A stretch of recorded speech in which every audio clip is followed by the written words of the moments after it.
പേര് ഗീത സലീഷ്. തൃശ്ശൂര് നമ്മുടെ അമലാനഗറിലാണ് ഞാൻ താമസിക്കുന്നത്. അതിനോട് അനുബന്ധിച്ച് തന്നെയാണ് ഗീത സ്റ്റോം ഫാം എന്നുള്ള എന്റെ സംരംഭം ഒരുമിച്ച് കൊണ്ടുവന്നത്. അപ്പൊ ഞാൻ ചെയ്തുകൊണ്ടിരിക്കുന്ന ഒരു കാര്യം എന്ന് വെച്ച് കഴിഞ്ഞാല് നമ്മുടെ മഞ്ഞള് കൃഷി ചെയ്തുകൊണ്ട് അതിന്റെ മൂല്യവർദ്ധിത ഉൽപ്പന്നങ്ങളാണ് ഞാനിന്ന് സെയില് ചെയ്തുകൊണ്ടിരിക്കുന്നത്.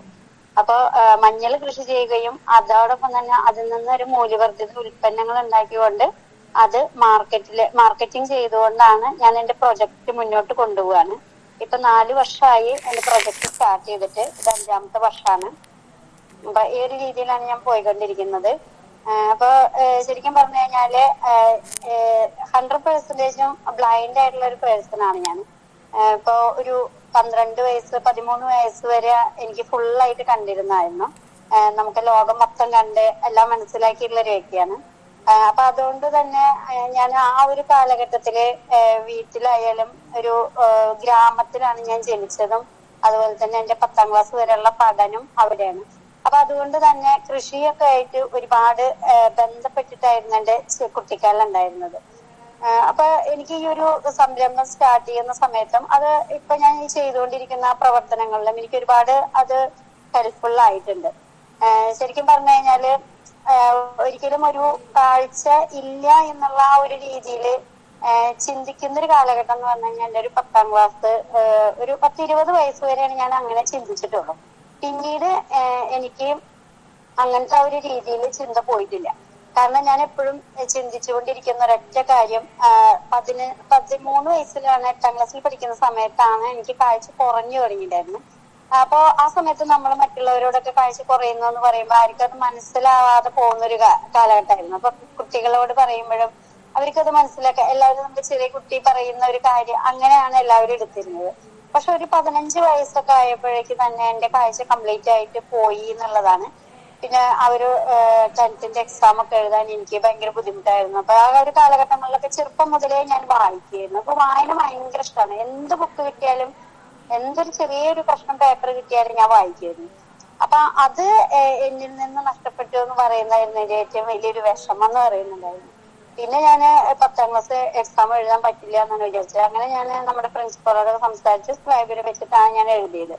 പക്ഷെ പിന്നീടുള്ള പഠനം എങ്ങനെയാണ് അതിനെ പറ്റിയിട്ടൊക്കെ എനിക്ക് ഭയങ്കര ആശങ്കയായിരുന്നു. പഠിക്കാൻ പറ്റില്ല എന്നാണ് ഞാൻ വിചാരിച്ചിട്ടുണ്ടായിരുന്നത്. പിന്നെ എനിക്ക് ആ ഒരു ഗ്രാമത്തിലായത് കാരണം കൊണ്ട് തന്നെ ഒരു ഒറ്റപ്പാലം വരെ വരുന്നു, അതന്നെ ഒരു പാലക്കാട് വരെ പോകുന്നു. അതാണ് എന്റെ യാത്ര എന്ന് പറയുന്നത്. അതിലപ്പുറത്തേക്ക് എനിക്കൊരു ലോകമില്ല. അപ്പൊ അതുകൊണ്ട് തന്നെ എനിക്ക് വേറെ ആരായിട്ടും ഒരു കണക്ഷൻ ഉണ്ടായിരുന്നില്ല. അപ്പൊ ഞാൻ വിചാരിച്ചിരുന്നത് ഞാൻ മാത്രമാണ് ലോകത്ത്. ഇപ്പൊ എന്റെ വീട്ടില് അച്ഛനും അമ്മയും 2 ബ്രദേഴ്സാണ് എനിക്കുള്ളത്. അപ്പൊ 2 ബ്രദേഴ്സിനും ഇതുപോലെ തന്നെ കാഴ്ചയ്ക്ക് പ്രശ്നമുണ്ട്. അപ്പൊ ഞങ്ങൾ 3 പേരും ഏകദേശം ഒരേ കാലഘട്ടത്തിലാണ് ഞങ്ങളുടെ കാഴ്ച കുറഞ്ഞു പോയിട്ടുള്ളത്. അപ്പൊ ഞങ്ങൾ വിചാരിക്കുന്നത് വേറെ ആരും ഈ ലോകത്തില്ല എന്നുള്ളതായിരുന്നു ഞങ്ങളുടെ ചിന്ത ഉണ്ടായിരുന്നത്. അങ്ങനെ സാറാണ് പറഞ്ഞ ഇങ്ങനെ നമുക്ക് പോത്താനിക്കാട് ഒരു റിഹാബിലിറ്റേഷൻ സെന്റർ ഉണ്ട് എന്നുള്ളത് എനിക്കൊരു മെസ്സേജ് ഞങ്ങൾക്ക് കിട്ടിയത് അവിടെ സാറിന്റെ കയ്യിൽ നിന്നാണ്. അപ്പൊ നമുക്കറിയാലോ, നമ്മളൊരു പെൺകുട്ടി ആവുമ്പോ വീട്ടില് എപ്പോഴും പറയാം ആൺകുട്ടികളെ വിടാൻ പ്രശ്നം ഉണ്ടാവില്ല. പക്ഷെ പെൺകുട്ടി ആവുമ്പോ എന്താ സംഭവിക്കുക, ഞങ്ങള് നിന്നെ വിടാൻ പറ്റില്ല എന്നുള്ള രീതിയിലായിരിക്കും ആദ്യത്തെ സംസാരം ഉണ്ടാവുക. പക്ഷെ അവിടെ ഏറ്റവും സ്ട്രോങ് ആയിട്ട് ശക്തമായിട്ട് ഞാൻ പറഞ്ഞിരുന്നു എനിക്ക് പഠിക്കണം, എനിക്ക് പോകണം, എനിക്ക് വീട്ടിൽ ഇങ്ങനെ ഇരിക്കാൻ പറ്റില്ല എന്നുള്ളത് ഏറ്റവും ശക്തമായിട്ട് പറഞ്ഞിരുന്ന വ്യക്തിയായിരുന്നു ഞാൻ. അപ്പൊ പിന്നെ അച്ഛനും തീരുമാനം എടുത്തു, എന്നാ അങ്ങനെയാണെങ്കിൽ നിന്റെ ഇഷ്ടത്തിനനുസരിച്ച് ഞാൻ കൊണ്ടാക്കാം, നമുക്ക് അവിടെ പോയി അന്വേഷിക്കാന്ന് പറഞ്ഞിട്ട് അങ്ങനെയാണ് ഞാൻ അവിടെ ആ സെന്ററിൽ പോയത്. എനിക്ക് സത്യം പറഞ്ഞു കഴിഞ്ഞാൽ എന്റെ ജീവിതത്തിലെ ഒരു ടേണിംഗ് പോയിന്റ് എന്ന് പറയുന്നത് അവിടെയാണ്. കാരണം ഞങ്ങൾ മാത്രമാണെന്നുള്ള അതിൽ നിന്ന് നമ്മളെല്ലാവരും ഒരുപാട് പേര് അവിടെ ഉണ്ട് എന്നുള്ളത് മനസ്സിലാക്കിയത് അവിടെയാണ്. പിന്നെ അതോടൊപ്പം തന്നെ നമുക്ക് ഇനി ഒന്നും ചെയ്യാൻ പറ്റില്ല, നമ്മൾ കാണുന്ന ആളുകളുടെ ഇടയിൽ നിൽക്കുമ്പോൾ നമുക്കൊന്നും ചെയ്യാൻ പറ്റില്ല എന്നാണ് ഞാൻ വിചാരിച്ചിരുന്നത്. കാരണം എന്ത് പറയുമ്പോഴും നമ്മൾ കാണാതെ ഇങ്ങനെ ചെയ്യാന്നുള്ള ചോദ്യങ്ങളായിരിക്കുമല്ലോ നമുക്ക് വരുന്നുണ്ടാവുക. അവിടെ പോയപ്പോ ശരിക്കും പറഞ്ഞു കഴിഞ്ഞാൽ എനിക്ക് ഭയങ്കര ഒരു ജീവിതത്തോട് തന്നെ വളരെ പോസിറ്റീവായിട്ടാണ് ഞാൻ അവിടെ വെച്ച് കണ്ടത്. കാരണം നമുക്ക് പഠിക്കാൻ പറ്റും, നമുക്ക് ട്രയലുകൾ ചെയ്യാൻ പറ്റും. അപ്പൊ ഞാനൊരു 2 വർഷത്തെ കോഴ്സിന് വേണ്ടിയിട്ട് ചേരുക എന്നുള്ള രീതിയിൽ അവിടെ വന്നത്. പക്ഷെ അവിടെ വന്ന് എനിക്ക് ചേച്ചിമാരുടെ എല്ലാവരുടെ എക്സ്പീരിയൻസ് ഷെയർ ചെയ്യുന്നുണ്ട്. അപ്പൊ ഞാൻ ആദ്യം വിചാരിച്ചത് എനിക്ക് പഠിക്കാനുള്ള ഒരു അവസരം തുറന്നു കിട്ടിയ രീതിയിലാണ് ഞാൻ ഒരു 8 മാസം കൊണ്ട് തന്നെ അവിടുന്ന് പെട്ടെന്ന് ബ്രെയിൽ പഠിച്ച് 2 ചെർട്ടനിങ്ങും ബുക്ക് ബൈൻഡിങ്ങും പഠിച്ച് ഞാനപ്പോ ചിന്തിച്ചത് ഇനി ജോലി കിട്ടിയില്ലെങ്കിലും വേണ്ടില്ല, ഒരു കൈത്തൊഴിലായാലും എനിക്ക് സ്വന്തമായിട്ട് ചെയ്യണം എന്നുള്ള ആഗ്രഹത്തിലാണ് ഞാനത് പഠിച്ചെടുത്തു. സർട്ടിഫിക്കറ്റ് ഒന്നും എനിക്ക് കിട്ടിയില്ല, കാരണം 2 സെക്കൻഡ് ഇയർ കൂടി കഴിഞ്ഞാലാണല്ലോ കിട്ടുള്ളൂ. പക്ഷെ 8 മാസം തന്നെ ഞാൻ അവിടെ ചെയ്ത് പെട്ടെന്ന് തന്നെ ബ്രെയിൽ പഠിച്ച് വേഗം ഞാൻ കേരളവർമ്മ കോളേജിൽ വന്ന് ചേർന്നു. അപ്പൊ ഞാൻ എന്റെ മനസ്സിൽ കണ്ട ഒരു കാര്യം, കാരണം സ്കൂളിൽ പോകുന്ന കാലഘട്ടങ്ങളിലായാലും നമ്മൾ ഒരാളോട് ഒരു കാര്യം പറയുമ്പോൾ നമ്മളെന്നെ ഹെൽപ്പ് ചെയ്യുമെന്ന് പറയുമ്പോൾ അവര് അതിനെ സീരിയസ് ആയിട്ട് കാണുന്നില്ല എന്നുള്ളതാണ്. അപ്പൊ ഞാൻ ചിന്തിച്ചു ഇനിയിപ്പോ കോളേജിൽ പോകുന്ന സമയത്തും ഇതുപോലത്തെ പ്രശ്നങ്ങളായിരിക്കും എനിക്ക് നേരിടേണ്ടി വരിക. അപ്പൊ ഞാൻ അതിന് എന്താണ് ചെയ്യേണ്ടത്, അതിന് നമുക്കൊരു സ്വന്തമായിട്ട് എന്ത് ചെയ്യാൻ പറ്റും എന്നുള്ളത് തന്നെയാണ് അവിടെ ഞാൻ ചിന്തിച്ചത്. അങ്ങനെയാണ് കേരളവർമ്മ ഞാൻ ചൂസ് ചെയ്തത്. കാരണം ലേഡീസ് ഹോസ്റ്റൽ അതിനകത്താണ്. അപ്പൊ എനിക്ക് ആരും എന്നെ സഹായിച്ചില്ലെങ്കിലും എനിക്ക് ഒറ്റയ്ക്കായാലും അവിടുന്ന് ഒറ്റയ്ക്ക് വരാൻ പറ്റും എന്നുള്ള ആ ഒരു കോൺഫിഡൻസിലാണ് ഞാൻ അവിടെ ജോയിൻ ചെയ്തത്. പക്ഷെ സത്യം പറഞ്ഞു കഴിഞ്ഞാല് അന്നുള്ള ഞാൻ ചിന്തിച്ചിരുന്ന ആ ഒരു കാലഘട്ടത്തിലുള്ള അനുഭവം അല്ല എനിക്ക് കേരളവർമ്മയിൽ വന്നപ്പോ കിട്ടിയത്. കേരളവർമ്മയിൽ ഒരുപാട് ഫ്രണ്ട്സ് ഉണ്ടായിരുന്നു, ഇഷ്ടംപോലെ ഫ്രണ്ട്സ്. എല്ലാവരും എന്തിനും സപ്പോർട്ട് ചെയ്യുന്നു. എവിടേക്ക് കൊണ്ടുപോകാനായാലും നമ്മുടെ എന്ത് കാര്യത്തിനായാലും അത് ആൺകുട്ടികൾ പെൺകുട്ടികൾ എന്നുള്ള ഭേദമില്ലാത്ത രീതിയിലുള്ള സപ്പോർട്ടാണ് എനിക്ക്. അപ്പൊ സത്യം പറഞ്ഞാൽ എനിക്ക് ഭയങ്കര സന്തോഷമായിരുന്നു. നമ്മൾ വിചാരിക്കുന്നതെല്ലാം നമ്മള് സമൂഹത്തിലേക്ക് നമ്മുടെ ആഗ്രഹവുമായിട്ട് മുന്നോട്ട് വരുമ്പോൾ നമുക്ക് കിട്ടുന്ന സമീപനം എന്ന് പറഞ്ഞു കഴിഞ്ഞാൽ അത് വലുതാണെന്നുള്ളത് ആ ഒരു തിരിച്ചറിവ് എനിക്ക് അവിടെ നിന്നാണ് മനസ്സിലായത്. അപ്പോ അങ്ങനെ ഞാൻ കേരളവർമ്മയിൽ പഠിക്കുന്ന സമയത്ത് ഇതുപോലെ തന്നെ എനിക്ക് നല്ല ഫ്രണ്ട്സുകളിൽ ഒരാളായിരുന്നു നമ്മുടെ ഇപ്പോ എന്നെ വിവാഹം കഴിച്ചിട്ടുള്ള സലീഷ് കുമാർ. അദ്ദേഹമായിട്ട് പരിചയപ്പെട്ടു, ഞങ്ങൾ അതുപോലെ തന്നെ സംസാരിച്ച്. അപ്പോ ഇതുപോലെ തന്നെ ഞങ്ങൾ ജീവിതം മുന്നോട്ട് കൊണ്ടുപോവാ എന്നുള്ള രീതിയിൽ ഞങ്ങൾ അവിടെ വെച്ചിട്ട് പ്ലാൻ ചെയ്തു. സാധാരണ എല്ലാവരും ആ ഒരു പ്രായത്തില് കൂടുതലും പ്രണയത്തെ പറ്റി സംസാരിക്കുമ്പോൾ ഞങ്ങളുടെ ഒരു പ്രണയം എന്ന് പറഞ്ഞാൽ വളരെ സീരിയസ് ആയിട്ടുള്ള ഒരു യാഥാസ്ഥിതിക മനസ്സിലാക്കിക്കൊണ്ടായിരുന്നു എന്ന് എനിക്ക് തോന്നുന്നു. ഒരു എന്താ പറയാ ഭയങ്കര ആ ഒരു രീതിയിലല്ലായിരുന്നു. വളരെ സീരിയസ് ആയിട്ടാണ് ഞങ്ങൾ എപ്പോഴും എല്ലാ കാര്യത്തെ പറ്റിയിട്ടും അതുപോലെ ലൈഫിനെ പറ്റിയിട്ടാണ് ഏറ്റവും കൂടുതൽ ഞങ്ങൾ സംസാരിച്ചിട്ടുള്ളത്.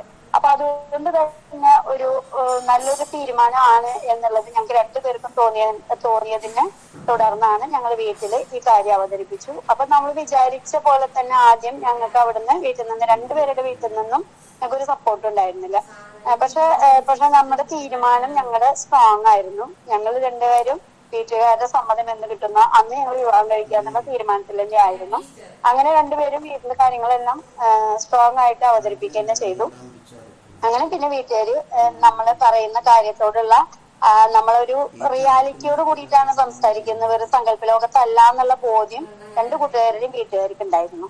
അപ്പൊ അതുകൊണ്ടാണ് 2 കൂട്ടുകാരും സമ്മതിച്ച് ഒരു അറേഞ്ച്ഡ് മാരേജ് ആയിട്ട് തന്നെ ഞങ്ങളുടെ വിവാഹം നടന്നു. അതില് ഞങ്ങൾക്ക് ഇപ്പൊ 2 മക്കളുണ്ട്. മോൻ ഇപ്പൊ +1 പഠിക്കുന്നു, പിന്നെ മോള് 7th പഠിക്കുന്നു. ഇതാണ് എന്റെ ഒരു ഫാമിലി എന്ന് പറയുന്നത്. അപ്പോ ഞാൻ പിന്നീട് ചിന്തിച്ചൊരു കാര്യം എന്ന് വെച്ച് കഴിഞ്ഞാല് ഡിഗ്രി വരെയാണ് ഞാൻ കേരളവർമ്മയിൽ പഠിച്ചത്. ഡിഗ്രി കഴിഞ്ഞതിന് ശേഷമാണ് 2006 ഞങ്ങൾ വിവാഹം കഴിഞ്ഞത്. ഇപ്പൊ 18 വർഷമായി ഞങ്ങളുടെ വിവാഹം കഴിഞ്ഞിട്ട്. അപ്പൊ ഞാൻ ആ ഒരു വിവാഹം കഴിഞ്ഞതിന് ശേഷം ഇപ്പൊ നമുക്ക് ജോലിക്കൊക്കെ വേണ്ടിയിട്ട് ട്രൈ ചെയ്യുന്നതിനെ പറ്റിയിട്ട് ഞാൻ അന്ന് ചിന്തിച്ചിട്ടുണ്ടായിരുന്നില്ല. കാരണം എനിക്കൊരു വരുമാനം ഉണ്ടാക്കണം, സ്വന്തമായിട്ടൊരു ഇൻകം ഉണ്ടാക്കണം എന്നുള്ള ആഗ്രഹമൊക്കെ എനിക്കുണ്ട്. പക്ഷെ ഞാൻ അന്ന് ചിന്തിച്ച ഒരു കാര്യം എന്ന് വെച്ച് കഴിഞ്ഞാല് നമ്മളൊരു ഫാമിലിയിലേക്ക് പോകുമ്പോ എല്ലാവർക്കും അറിയാം കാണാത്തൊരു കുട്ടിക്ക് ഒന്നും ചെയ്യാൻ പറ്റില്ല എന്നുള്ള രീതിയിലാണ് നമ്മുടെ സമൂഹത്തില് എല്ലാവരും അങ്ങനെയാണല്ലോ എല്ലാവരും അതിനെ കാണുന്നില്ല. അപ്പൊ എന്റെ ഒരു മനസ്സിലുള്ള ഒരു ആഗ്രഹം എന്ന് വെച്ച് കഴിഞ്ഞാല് ഞാൻ വിവാഹം കഴിച്ച് പോയി കഴിഞ്ഞു കഴിഞ്ഞാൽ ആ വീട്ടിൽ പോയി കഴിഞ്ഞാൽ നല്ല ഒരു മരുമകളായിട്ടും നല്ലൊരു മകളായിട്ടും അവിടെ നല്ല രീതിയിൽ പെരുമാറണം, എല്ലാ കാര്യങ്ങളിലും ഇടപെടണം. ആ ഒരു ആഗ്രഹത്തോട് കൂടിയിട്ടാണ് ഞാൻ ആ ഫാമിലിയിലേക്ക് പോയത്. പക്ഷെ എനിക്ക് അവിടെ ആ കാര്യങ്ങളെല്ലാം നല്ല ഭംഗിയായിട്ട് തന്നെ ചെയ്തു തീർക്കാനും എനിക്ക് കഴിഞ്ഞിട്ടുണ്ടായിരുന്നു.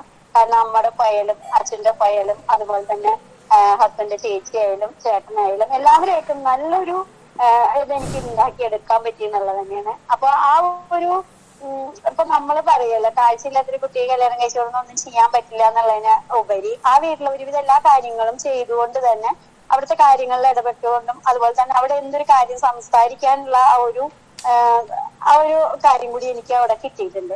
അപ്പൊ അതൊക്കെ എനിക്കൊരു വളരെയധികം സന്തോഷമായിട്ടാണ് തോന്നിയത്. അപ്പൊ അവിടെ ഒന്നും ഒരിക്കലും ഒരു കാഴ്ച പരിമിതി ഒരു പ്രശ്നമായിട്ട് എനിക്ക് മാറിയിട്ടില്ല.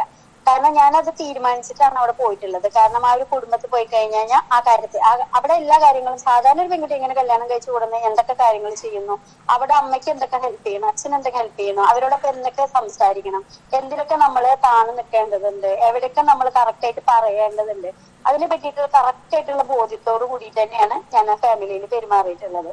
അപ്പൊ അതുകൊണ്ട് തന്നെ ഒരു നല്ലൊരു ഫാമിലി അനുഭവം തന്നെ ആയിരുന്നു എനിക്ക് അതൊക്കെ. പിന്നീട് ഞങ്ങൾ ഒറ്റയ്ക്കാണ് ജീവിതം മുന്നോട്ട് പോയിട്ടുണ്ടായിരുന്നത്. അതിലൂടെ ഇപ്പൊ മോനൊക്കെ ഒരു 1.5 വയസ്സ് തൊട്ടിട്ടാണ് ഞങ്ങൾ ഒറ്റയ്ക്ക് ജീവിച്ചു. പക്ഷെ ആ ഒരു ജീവിതത്തില് സത്യം പറഞ്ഞു കഴിഞ്ഞാല് ഒരുപാട് കാര്യങ്ങൾ എനിക്ക് പഠിക്കാൻ കഴിഞ്ഞു എന്നുള്ളതാണ്.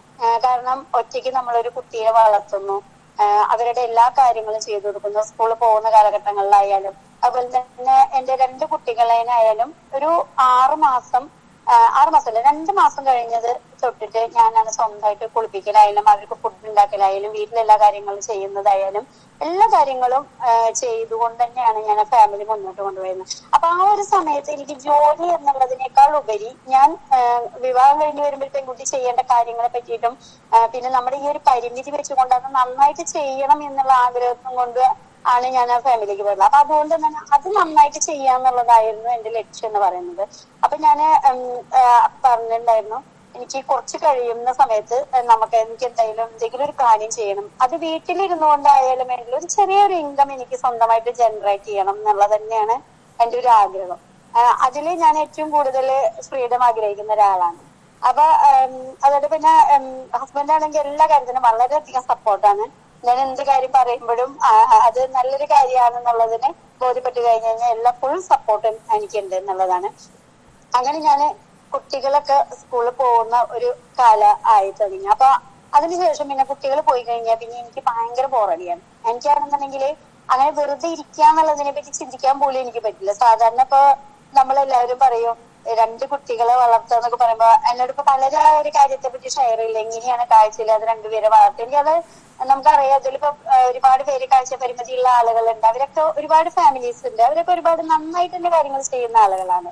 അവർക്ക് നന്നായിട്ട് നമുക്ക് ചെയ്യാൻ പറ്റും. അതായത് എന്താണോ നമ്മുടെ ലക്ഷ്യം, ആ ലക്ഷ്യം നമുക്ക് ഉണ്ടെന്നുണ്ടെങ്കിൽ അത് നന്നായിട്ട് ചെയ്യാൻ പറ്റും എന്നുള്ളത് തന്നെയാണ് നമ്മളൊക്കെ ഓരോരുത്തരുടെ ജീവിതം കൊണ്ടും നമ്മളിപ്പോ ഡിസേബിൾ ആയിട്ടുള്ള ആളുകളെ കൊണ്ട് ഓരോരുത്തരുടെയും ജീവിതത്തിൽ കഴിഞ്ഞാൽ പല രീതിയിലായിരിക്കും നമുക്കത് സമൂഹത്തിലേക്ക് നമുക്ക് കാണിക്കാൻ പറ്റുക എന്നുള്ളതാണ്.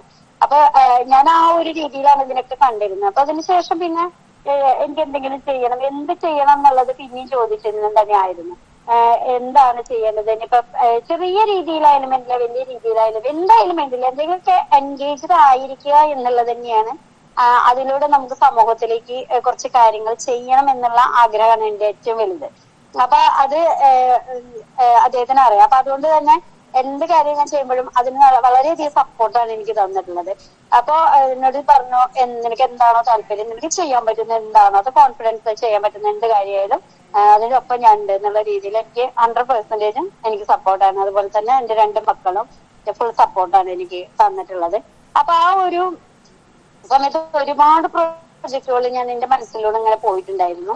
അങ്ങനെ ഞാൻ ആദ്യമായിട്ട് ഞാൻ സ്റ്റാർട്ട് ചെയ്തിട്ടുള്ള ഒരു കാര്യം എന്ന് വെച്ചാൽ ഞാൻ കുറച്ച് കോഴികളെ വാങ്ങിയിട്ടാണ് ഞാൻ സ്റ്റാർട്ട് ചെയ്തത്. അപ്പോ നമുക്ക് എന്തിനും ഒരു സംരംഭയിൽ എന്തായാലും നമുക്ക് എന്തെങ്കിലുമൊക്കെ തുടങ്ങണമെന്നുണ്ടെങ്കിൽ ഒരു ചെറിയ രീതിയിലായിരിക്കണം എപ്പോഴും. അപ്പൊ അതിൽ നിന്ന് ഒരുപാട് പാഠങ്ങൾ നമുക്ക് പഠിക്കാണ്ട്. ഒരിക്കലും നമുക്കറിയാം ഓരോ സംരംഭങ്ങളും ഉയർന്നു വന്നിട്ടുണ്ടെങ്കിലും അതിൽ ചെറിയ ചെറിയ ഒരുപാട് കാര്യങ്ങളിലൂടെ വലുതായിട്ടുള്ള സംരംഭങ്ങളാണ് എല്ലാം. അതിലൊരുപാട് തെറ്റുകളും കുറവുകളും ഒക്കെ സംഭവിച്ചിട്ടുണ്ടായിരിക്കും. അതിനെ തുടർന്നിട്ടാണ് ഓരോ സംരംഭങ്ങളും കയറി വന്നിട്ടുള്ളത്. അപ്പൊ എന്റെ ഒരു എക്സ്പീരിയൻസ് എന്ന് പറയുന്നത് ഒരു 2011 ഞാൻ ആദ്യമായിട്ടൊരു സംരംഭം എന്നുള്ള രീതിയിലേക്ക് ഞാൻ വന്നിട്ടുള്ളത്. അപ്പൊ ഹസ്ബൻഡിന് ഇപ്പോ നമ്മുടെ വിവാഹം കഴിഞ്ഞതിന് ശേഷം മാർക്കറ്റിംഗ് ആ ഒരു രീതിയിലാണ് ഹസ്ബൻഡ് ഉണ്ടായിരുന്നത്. അപ്പൊ അതുകൊണ്ട് തന്നെ അവരുടെ ബിസിനസ്സിലുള്ള എല്ലാ കാര്യങ്ങളും ഷെയർ ചെയ്യലുണ്ട് വീട്ടില്. അപ്പൊ അതില് ഞങ്ങൾ 2 പേരും ഓരോ കാര്യങ്ങൾ സംസാരിക്കലുണ്ട്. അപ്പൊ എന്റെ സജഷൻസ് അങ്ങനെ ഒരുപാട് കാര്യങ്ങൾ അങ്ങനെ ഷെയർ ചെയ്യുന്നത് കാരണം കൊണ്ട് തന്നെ എനിക്ക് അതിൽ അങ്ങനെ ആയിരിക്കും എനിക്ക് അതിലൊരു സംരംഭം അല്ലെങ്കിൽ ഒരു ബിസിനസ് എന്നുള്ള രീതിയിലേക്കൊക്കെ എനിക്ക് കൂടുതൽ എനിക്ക് എത്താൻ കഴിഞ്ഞത് എന്ന് എനിക്ക് തോന്നുന്നു.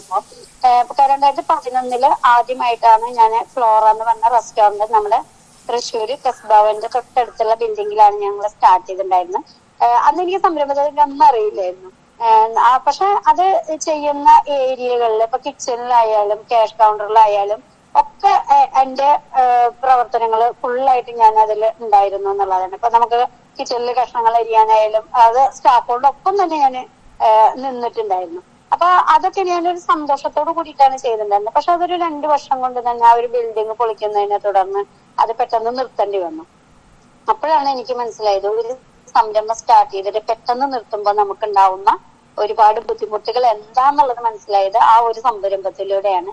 അപ്പോ അതിനുശേഷം ഹസ്ബൻഡ് സ്വന്തമായിട്ട് ഹസ്ബൻഡിന്റെ വർക്ക് എന്ന് പറയുന്നത് ഇതാണ്, മറ്റേ മെഡിക്കൽ റെപ്രസെന്റേറ്റീവ് ആണ് ആള്. അതുപോലെ മെഡിക്കൽ ഡിസ്ട്രിബ്യൂഷനും ഉണ്ട്. അപ്പൊ ആ ഒരു ഫീൽഡിലേക്ക് ഹസ്ബൻഡ് പോയി. പിന്നെ ഞാൻ വീട്ടിലേക്ക് ഒതുങ്ങിക്കൂടി. അതിനുശേഷമാണ് ഞാൻ സ്വന്തമായിട്ട് എന്തെങ്കിലും ചെയ്യണം എന്നുള്ള ആ ഒരു ആഗ്രഹം വന്നതും അതില് എന്തെങ്കിലും ഒരു അത് ചെയ്യണം എന്നുള്ളത് തന്നെയാണ്. വേറെ ഒന്നും എനിക്ക് വേറെ ഒരു ചിന്തയില്ലായിരുന്നു അതിന്. ഞാൻ ജോലിക്കൊക്കെ ട്രൈ ചെയ്തപ്പോ അതുപോലെ തന്നെ കാഴ്ചയില്ലാത്തവർക്ക് ജോലി തരാൻ ബുദ്ധിമുട്ട്, അങ്ങനത്തെ കുറെ കാര്യങ്ങളൊക്കെ മനസ്സിലാക്കിയപ്പോ ഞാൻ പിന്നെ ഇതിൽ ഉറച്ചു നിന്നുകൊണ്ട് തന്നെ എനിക്ക് സ്വന്തമായിട്ട് അത് ചെയ്യാന്നുള്ള തീരുമാനത്തിൽ ഞാൻ എത്തിയത് അങ്ങനെയാണ്.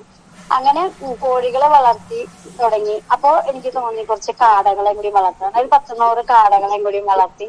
അങ്ങനെ ഞാൻ ആ മുട്ടകൾ വിറ്റുകൊണ്ടിരിക്കുന്ന സമയത്താണ് നമുക്ക് നമ്മുടെ ലോകത്തെ മൊത്തം സ്റ്റെക്കാക്കിക്കൊണ്ടുള്ള നമ്മുടെ കൊറോണ വന്നത്.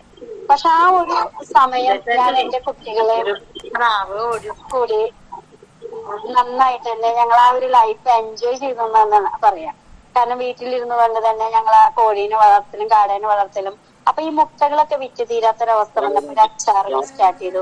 അങ്ങനെയാണ് ഞാൻ ആ ഒരു സംരംഭം സ്റ്റാർട്ട് ചെയ്ത് തുടങ്ങിയത്. പക്ഷെ ആ ഒരു സമയത്ത് ഇതൊരു സ്റ്റാർട്ടിംഗ് ആണ്. പക്ഷെ ഒരു നല്ലൊരു പ്രോഡക്റ്റുമായിട്ട് വരണം എന്നുള്ളതാണ് എന്റെ ഏറ്റവും വലിയ ആഗ്രഹം. ആ ഒരു സമയത്ത് ഞാൻ ഈ മഞ്ഞള് കൃഷി ചെയ്യുകയും അതുപോലെ തന്നെ ഈ പ്രോഡക്റ്റും വീട്ടിൽ തന്നെ ഉണ്ടാക്കി തുടങ്ങിയിട്ടുണ്ടായിരുന്നു. അതുപോലെ തന്നെ ചെറിയ രീതിയിൽ ഞാൻ നെയ്യ് ഉണ്ടാക്കിയിട്ടുണ്ടായിരുന്നു.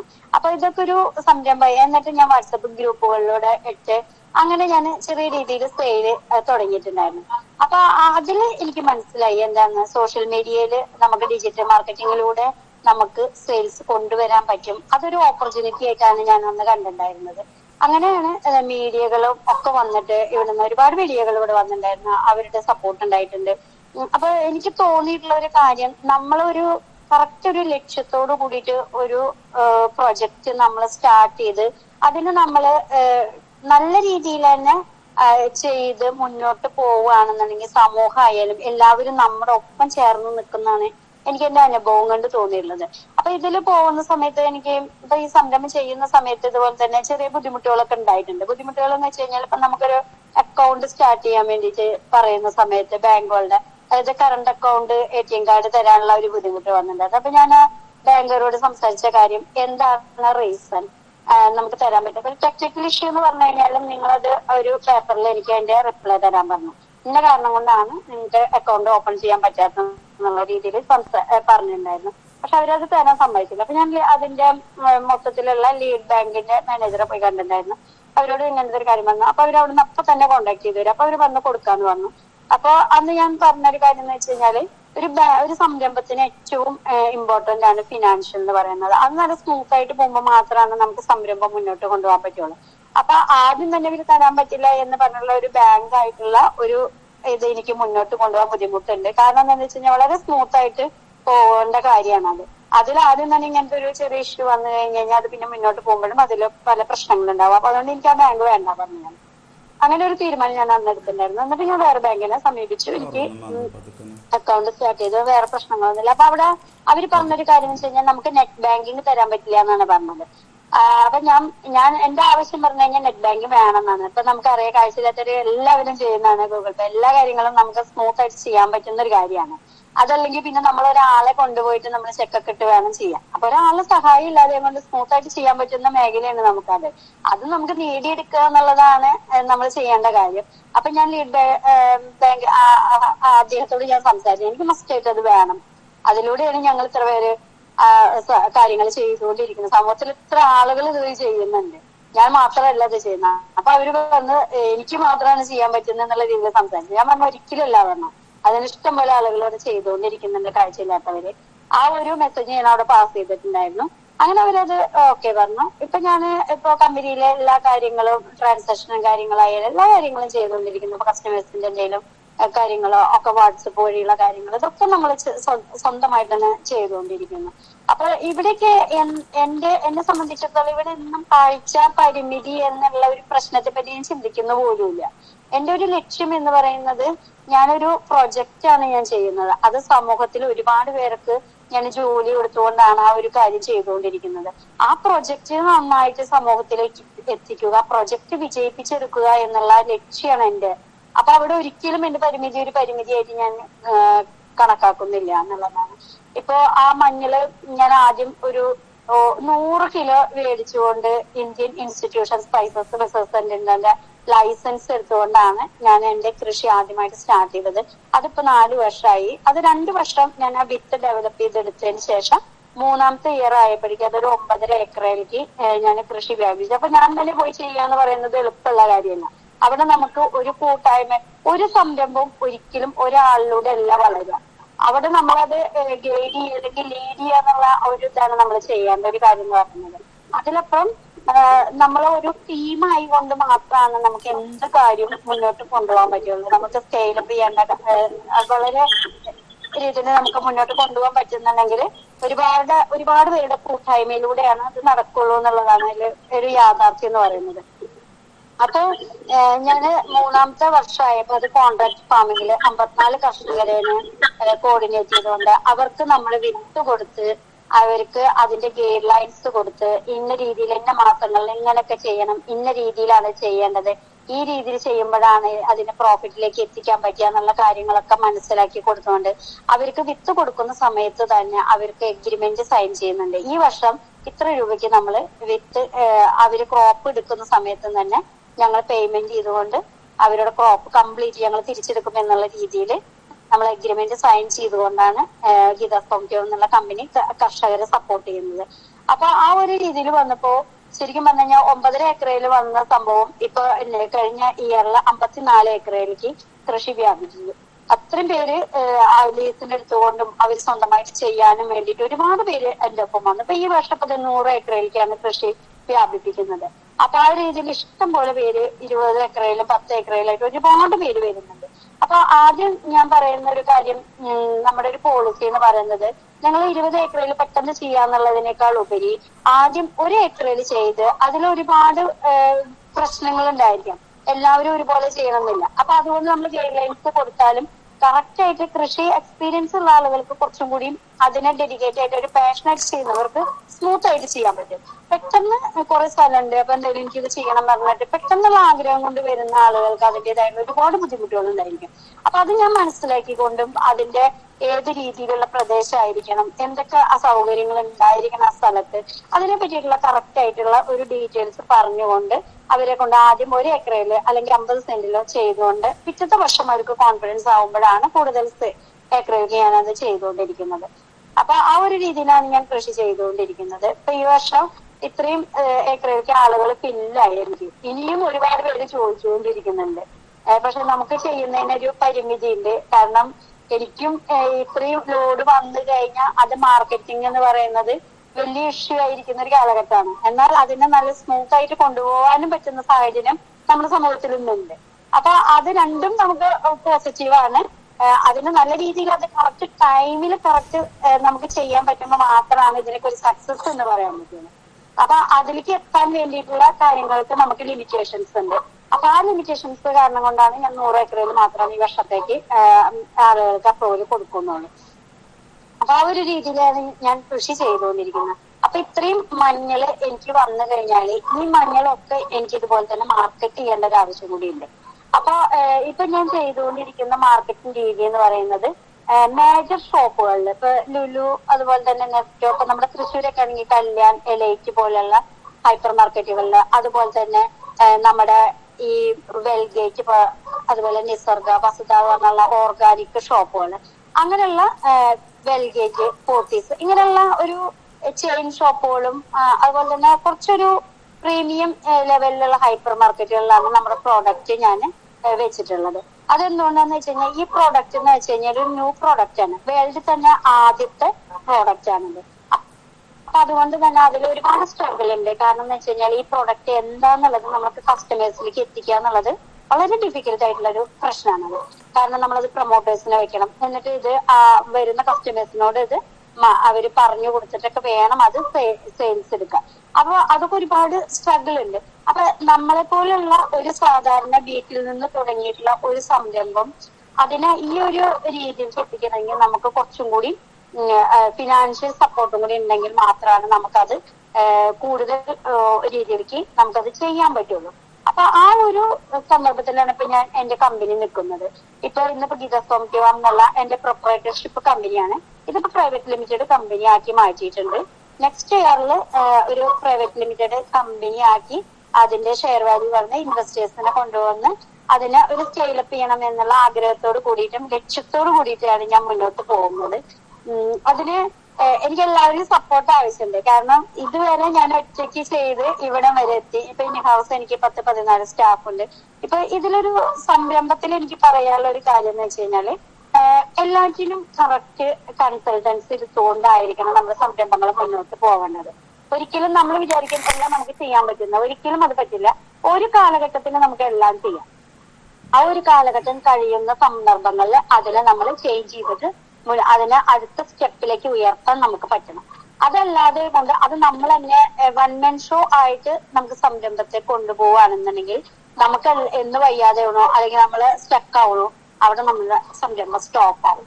അതിനൊരു സ്കെയിലപ്പിലേക്ക് കൊണ്ടുപോകുമ്പോൾ നമുക്കത് നല്ല രീതിയിൽ തന്നെ കൊണ്ടുപോകാൻ പറ്റും എന്നുള്ളതാണ്. അപ്പൊ ഞാൻ എന്റെ സംരംഭത്തിൽ ഇപ്പൊ ഡിജിറ്റൽ മാർക്കറ്റിങ്ങിന് വേണ്ടിയിട്ട് ഒരു ടീമിനെ ഞാൻ ഏൽപ്പിച്ചിരുന്നു. സോഷ്യൽ മീഡിയ ചെയ്യുന്നത് ഗ്രോഫോ എന്ന് പറഞ്ഞുള്ള ഒരു കമ്പനിയാണ്. അതുപോലെ തന്നെ മാർക്കറ്റിംഗ് ചെയ്യുന്നത് ഇപ്പൊ നമ്മളാണ് ചെയ്തുകൊണ്ടിരിക്കുന്നത്. അതെടുത്ത് സ്റ്റേജിലേക്ക് മാറ്റേണ്ട ആവശ്യകത ഉണ്ട്. പിന്നെ മാനുഫാക്ചറിങ് ഇപ്പൊ നമ്മൾ ചെയ്യുന്നു. അതുപോലെ തന്നെ കൃഷി ചെയ്യുന്നത് ഇപ്പൊ കോൺട്രാക്ട് ഫാമിംഗ് ആണ് ചെയ്തുകൊണ്ടിരിക്കുന്നത്. അപ്പൊ കർഷകര് അത് ചെയ്തുകൊണ്ട് കറക്റ്റ് ആയിട്ട് നമുക്ക് കാര്യങ്ങൾ ചെയ്തുകൊണ്ടിരിക്കുന്നു. ഇങ്ങനെ ഓരോ സെക്ഷനായിട്ട് അത് മാറ്റിയിട്ടാണ് ഞാൻ ചെയ്തുകൊണ്ടിരിക്കുന്നത്. അപ്പൊ ഇതിനൊക്കെ നല്ല രീതിയിൽ ലീഡ് ചെയ്ത് കറക്റ്റ് സമയത്ത് കറക്റ്റ് ആയിട്ട് കാര്യങ്ങൾ ചെയ്ത് പോകുമ്പോൾ മാത്രമാണ് നമുക്ക് അത് നല്ല രീതിയിൽ ചെയ്യാൻ പറ്റുള്ളൂ. ഇപ്പൊ ഞാൻ ആമസോണിലും അതുപോലെ ഫ്ലിപ്കാർട്ടിലൊക്കെ നമ്മുടെ പ്രോഡക്റ്റുകളുണ്ട്. ഇതിലപ്പുറം നമുക്ക് ഇപ്പൊ അഖില് ഇതിൽ സംസാരിച്ചിട്ടുണ്ടായിരുന്നു നമ്മളെ പോലെയുള്ള ഡിസേബിൾ ആയിട്ടുള്ള ആളുകൾക്ക് എങ്ങനെയാണ് എന്റെ ഭാഗത്തു നിന്നുള്ളൊരു സപ്പോർട്ട് എന്നുള്ളത്. എനിക്ക് സത്യം പറഞ്ഞു കഴിഞ്ഞാൽ അതിൽ വളരെയധികം സന്തോഷമുള്ള ഒരു കാര്യമാണ്. കാരണം ആ ഒരു ചാനലും കൂടി ഞാനിപ്പോ ഓപ്പൺ ആക്കി ഇട്ടിട്ടുണ്ട്. അതായത് വീട്ടിലിരുന്നു കൊണ്ട് തന്നെ നമ്മുടെ മെറ്റീരിയൽസ് എല്ലാം അയച്ചു തരും. അപ്പൊ വാട്സപ്പ് വഴി നിങ്ങൾക്ക് ഷെയർ ചെയ്യുന്നതിലൂടെ നിങ്ങൾക്ക് ഓർഡർ വരുമ്പോൾ നിങ്ങളുടെ നമ്പർ നിങ്ങളുടെ കാര്യങ്ങളായിരിക്കും കൊടുക്കുക. അപ്പൊ നിങ്ങൾക്ക് ആ പ്രൊഡക്റ്റിനെ പറ്റിയിട്ട് കറക്റ്റ് ആയിട്ട് ഞങ്ങളൊരു ട്രെയിനിങ് ഇവിടെ തന്നു കഴിഞ്ഞാൽ നിങ്ങൾക്കത് കസ്റ്റമേഴ്സിനോട് സംസാരിച്ച് കറക്റ്റ് സെറ്റ് ചെയ്ത് കഴിഞ്ഞാൽ ഇനിയിപ്പോ നിങ്ങൾ വീട്ടിൽ വെച്ചിട്ട് നിങ്ങൾക്ക് പാക്ക് ചെയ്ത് അയക്കണമെങ്കിൽ ആ ഒരു രീതിയിൽ ചെയ്യാൻ പറ്റും. അതല്ല നിങ്ങൾക്ക് അങ്ങനെയൊന്നും വേണ്ട, നിങ്ങളെ അഡ്രസ്സ് നമ്മുടെ കമ്പനിയിലേക്ക് നേരെ അയച്ചു തന്നു കഴിഞ്ഞാൽ ഏതാ പ്രോഡക്റ്റ് വേണ്ടെന്നുള്ളത് നിങ്ങൾ ഓർഡർ എടുത്തിട്ട് നമ്മുടെ കമ്പനിയിലേക്ക് അയച്ചു കഴിഞ്ഞാൽ ഇവിടുന്ന് നമുക്ക് ഇൻ ഹൗസ് സ്റ്റാഫ് ഉണ്ട്. ഇവരിവിടുന്ന് കറക്റ്റ് ആയിട്ട് അത് മാനേജ് ചെയ്തോളും. പിന്നെ അതിന്റെ പേയ്മെന്റ് കാര്യങ്ങൾ എല്ലാം ട്രാൻസ്പെറന്റ് ആയിട്ടുള്ള ഒരു രീതിയിലാണ് ഞാൻ ആ ഒരു ഭാഗം ചെയ്തിട്ടുള്ളത്. അപ്പൊ സെക്കൻഡ് ഓർഡർ വരുമ്പോ എങ്ങനെയായിരിക്കും ഞങ്ങൾ അറിയില്ലല്ലോ. അതിന് കറക്റ്റ് ആയിട്ട് ഞങ്ങൾ ഇവിടെ എല്ലാ കാര്യങ്ങൾ നിങ്ങൾക്കും കൂടി ഓപ്പൺ ആക്കാവുന്ന രീതിയിലുള്ള കാര്യങ്ങളോട് ചെയ്തിട്ടുണ്ട്. അപ്പൊ ആ ഒരു രീതിയിൽ ഒരുപാട് പേർക്ക് വീട്ടിലിരുന്നു കൊണ്ട് തന്നെ ഒരു 2-3 മണിക്കൂർ സ്പെൻഡ് ചെയ്തുകൊണ്ട് നിങ്ങൾക്ക് എത്ര ഓർഡർ ആണോ ഒരു മന്ത്ലി എടുക്കാൻ പറ്റുന്ന രീതിയിലേക്ക് അതിന് നല്ലൊരു പെർസെന്റേജ് വർക്ക്ഔട്ട് ചെയ്തുകൊണ്ട് തന്നെ ആ ഒരു ഇത് ഞാനിപ്പോ ഇവിടെ ഓപ്പൺ ആക്കി ഇട്ടിട്ടുണ്ട്. ഇപ്പൊ മൈൻഡ് എന്ന് പറഞ്ഞ സംഘടനയിലെ കുറച്ച് പേര് വന്നിട്ടുണ്ട്. ഒരു 19 പേർക്ക് ചെയ്യാൻ താല്പര്യമായിട്ട് വന്നിട്ടുണ്ട്. അപ്പൊ അവർക്ക് വേണ്ട ട്രെയിനിങ് കാര്യങ്ങൾ ഉൾപ്പെടെയുള്ള കാര്യങ്ങൾ ചെയ്തുകൊണ്ട് ആ ഒരു സെക്ഷൻ ഞാൻ ചെയ്തിട്ടുണ്ട്. കാരണം എന്താ വെച്ച് കഴിഞ്ഞാൽ എന്റെ ഈ പ്രോജക്റ്റ് നമ്മുടെ പ്രൊജക്റ്റിനെ വിജയിപ്പിച്ചെടുക്കുക എന്നുള്ളതാണ്. ഒരിക്കലും ഞാൻ ഇത് എന്റെ പ്രൊജക്ട് എന്നുള്ളത് ഞാൻ ഒരിക്കലും പറയില്ല. കാരണം ഇന്നോവേഴ്സ് എല്ലാം ഒരുപാട് പേരുടെ സപ്പോർട്ട് കൊണ്ടും ഒരുപാട് പേരുടെ ഹാർഡ് വർക്ക് കൊണ്ട് ആണ് ഒരു സംരംഭം മുന്നോട്ട് പോവാന്ന് പറയുന്നത്. അപ്പൊ നമ്മുടെ ഈ ഒരു സംരംഭത്തെ ഈ ഒരു പ്രോജക്റ്റിനെ ശരിക്കും ലോകത്തിന്റെ മുന്നിലേക്ക് എത്തിക്കുക എന്നുള്ളതാണ് എന്റെ ലക്ഷ്യം എന്ന് പറയുന്നത്. അതിന് ഇപ്പൊ നമ്മുടെ ദർശന ക്ലബുമായിട്ടും എനിക്ക് സഹകരിക്കാൻ എനിക്ക് സന്തോഷമുള്ളൂ. ഒരുമിച്ച് പോകാൻ താല്പര്യമുണ്ട്. ഒരുപാട് പേരിലേക്ക് ഈ ഒരു നമ്മുടെ പ്രോഡക്റ്റ് എത്തണം. കാരണം ഈ ഒരു പ്രോഡക്റ്റിന്റെ ആവശ്യകത ഇപ്പൊ കൂടുതലാണ്. അതായത് വെൽനസ് പ്രോഡക്റ്റുകളുടെ കാലഘട്ടമാണ്. ഒരു 2035 ഒക്കെ ആവുമ്പോഴേക്ക് ആ ഒരു കാലഘട്ടത്തിലേക്കാണ് പോയിക്കൊണ്ടിരിക്കുന്നത്. അതുകൊണ്ട് തന്നെ ഈ ഒരു പ്രൊജക്ട് നല്ല രീതിയിൽ നമുക്ക് മുന്നോട്ട് കൊണ്ടുപോകാൻ പറ്റുകയാണെങ്കിൽ ഇതിന് ഒരുപാട് സ്കോപ്പുള്ള ഒരു പ്രൊഡക്റ്റ് ആണിത്. ഇനി ഇപ്പൊ നമ്മുടെ പ്രോഡക്റ്റുകൾ എന്ന് പറയുന്നത് കുർക്കുമിയിൽ നിന്നുള്ള ഒരു പ്രോഡക്റ്റും അതുപോലെ ഫസ്റ്റ് ഡ്രിങ്ക് അതുപോലെ തന്നെ ടർമറിക് പൗഡറാണ്. അപ്പൊ നല്ല മഞ്ഞൾപ്പൊടി ആവശ്യമുള്ള ആളുകൾ നമ്മുടെ സമൂഹത്തിൽ ഇഷ്ടം പോലെ പേരുണ്ട്. ആ ഒരു രീതിയിലാണ് ഗിതസ്പം ടോം എന്നുള്ള കമ്പനി ഇപ്പൊ പോയിക്കൊണ്ടിരിക്കുന്നത്.